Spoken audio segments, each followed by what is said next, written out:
इंसान ओम हरि अल्लाह वाहिगुरु गॉड खुदा रब को भूला बैठा है। उसको भूलने से इंसान के अंदर गम, दुख, दर्द, चिंता, परेशानियां बढ़ती जाती हैं और इंसान आत्मिक कमजोरी की वजह से हमेशा दुखी परेशान रहने लगता है। जिनके अंदर आत्मिक कमजोरी होती है, कोई भी बात उन्हें सहन नहीं हो पाती। बात बात पे तुनक मजाज, बात बात पे गुस्सा करना आम बात हो जाती है। राम नाम ही एक ताकत है। ओम हरि अल्लाह वाहिगुरु गॉड खुदा रब लाखों करोड़ों नाम है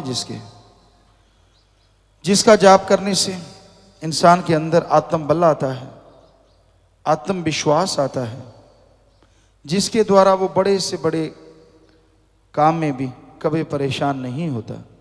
बड़ा सा बड़ा दुख भी आता है तो भी हंसी खेल में उसे निपट लेता है, उसे सह लेता है।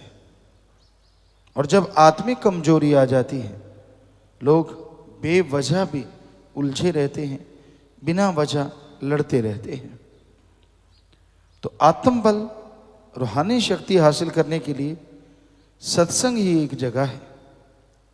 यहां एक अल्लाह वाहिगुरु गॉड खुदा रब का नाम लिया जाता हो, एक मालिक की चर्चा होती हो, इंसान वहां आके बैठे तो उससे पता चलता है कि सब कुछ उसके अंदर है, फिर भी वो कंगाल है। सब कुछ है अंदर, मालिक ने सब कुछ भरा है। जो ब्रह्मंडे सो पिंडे, जो खोजे सो पावे।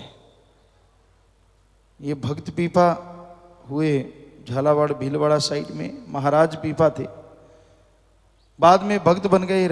रविदास जी से उन्होंने नाम लिया, भक्ति की, तो उनका नाम भक्त पीपा हुआ। कि जो ब्रह्मंड में है वो शरीर में है, जो ब्रह्मंडे सो पिंडे, वो शरीर में है, जो खोजे सो पावे।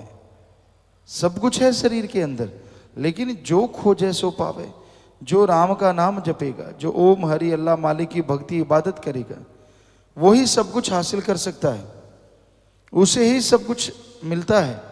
वरना लोग जैसे आते हैं वैसे ही वापस चले जाते हैं, खाली हाथ आए खाली हाथ लौट जाते हैं। पर जो सत्संग सुनते हैं, राम नाम का जाप करते हैं, भक्ति करते हैं, वही उस परमपिता परमात्मा की खुशियां हासिल करते हैं।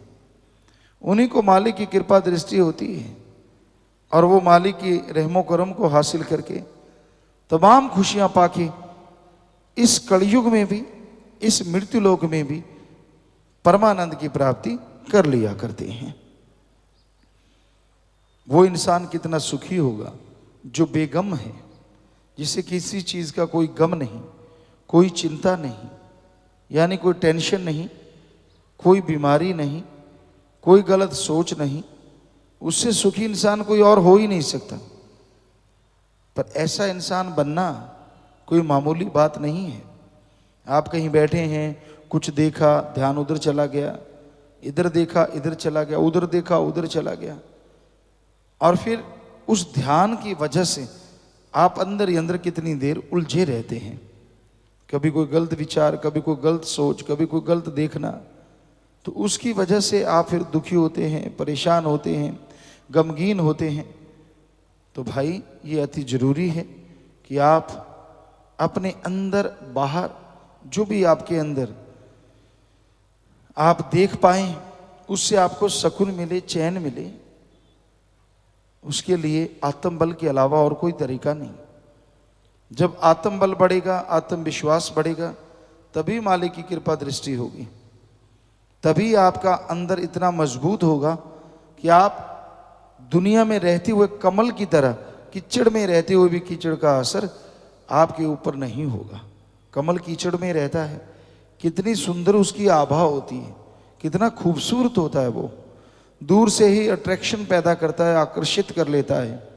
उसी तरह मालिक के जो प्यारे होते हैं, वो दुनिया में रहते, गंदगी बुरे काम करने वाले आसपास रहते हैं, लेकिन वो राम नाम से इतने निखर जाते हैं कि उनके अंदर सुरूर और चेहरे पे नूर की आभा जबरदस्त होती है। कबीर जी ने एक जगह कुटिया बनाई तो पास ही आके कसाई ने अपना कमरा बना लिया। अब कबीर जी उठा करें, रोज बकरे काटता वो, छतरे काटता वो, मिनमिनाते, दर्द होता, बड़े परेशान होते कबीर जी। तो कबीर जी ने फिर एक दिन उठे, सुबह खुद को ही कहा, कबीरा तेरी झोंपड़ी गलकटियन के पास, कि भाई तेरी झोंपड़ी है वो गला काटने वाले यानी कसाईयों के पास है। कबीरा तेरी झोंपड़ी गलकटियन के पास। फिर खुद को कहने लगे, जो करेगा सो भरेगा, तू क्यों भया उदास। जो करता है वही भरता है, तू क्यों उदास है भाई। दुनिया में ठगी मारे, बेईमानी करे, बुरे कर्म करे, अगर आप भक्ति करने वाले हैं, राम का नाम लेने वाले हैं, आपको किस बात की टेंशन। प्यार से, मोहब्बत से कोशिश करो कि वो बुरे कर्म ना करे। फिर भी अगर कोई नहीं मानता, वो जाने भगवान जाने, जैसा कोई कर्म करेगा वैसा फल पालेगा।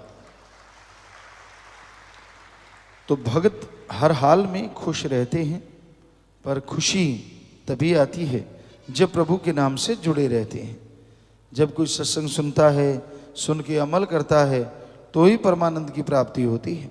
तो इसलिए भाई सुनो, अमल करो, ताकि आपके गम, दुख, दर्द, चिंताएं दूर हो जाएं, आप मालिक की खुशियों के हकदार बन जाएं, अंदर बाहर प्रभु की खुशियों से आपका महक उठे और आप यहाँ भी रहें, वो कुल, वो परिवार भी तर जाएं।